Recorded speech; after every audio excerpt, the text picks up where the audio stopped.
नागपूर शहरात वाहन चोरीच्या घटनांमध्ये वाढ होत असतानाच गुन्हे शाखा युनिट क्रमांक 3 ने उल्लेखनीय कामगिरी करत वाहन चोरी व चोरीचे एकूण 3 गुन्हे उघडकीस आणले आहेत. तांत्रिक तपासाच्या मदतीने पोलिसांनी एका विधी संघर्षग्रस्त बालकास ताब्यात घेतले असून त्याच्याकडून तब्बल 1,14,000 रुपयांचा मुद्देमाल जप्त करण्यात आला आहे. 30 डिसेंबर 2025 रोजी कोतवाली पोलीस ठाणे हद्दीत वाहन चोरीची घटना घडली होती.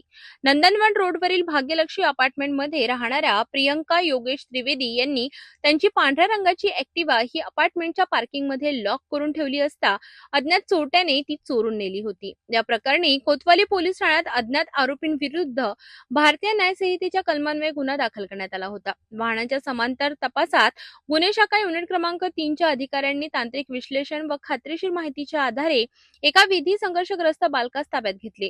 सखोल चौकशीत संबंधित बालकाने कोतवाली हद्दीतील सदर वाहन चोरीसह सक्करदरा आणि कोतवाली पोलीस ठाणे हद्दीत प्रत्येकी एक असे 3 चोरीचे गुन्हे केल्याची कबुली दिली. बालकाच्या ताब्यातून 2 ऍक्टिवा आणि लिव्हगार्ड कंपनीच्या 2 बॅटऱ्या असा एकूण 1,14,000 रुपयांचा मुद्देमाल जप्त करण्यात आलाय.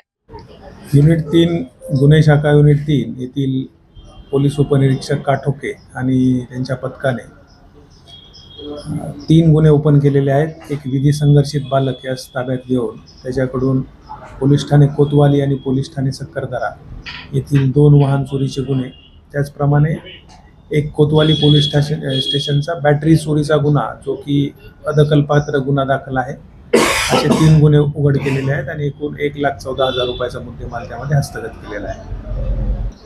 ही जी कामगिरी आहे पथक युनिट क्रमांक 3 येथील मधुकर काटोके, दिलीप लाकडे, दिलीप दासरवार आणि त्यांच्या पथकाने केलेली आहे. नागपूर शहरात वाढणाऱ्या वाहन चोरीच्या घटनांवर गुन्हे शाखेची ही कारवाई महत्त्वाची मानली जात आहे. पोलिसांच्या सतर्कतेमुळे चोरींच्या घटनांना आळा बसण्याची शक्यता व्यक्त केली जात आहे.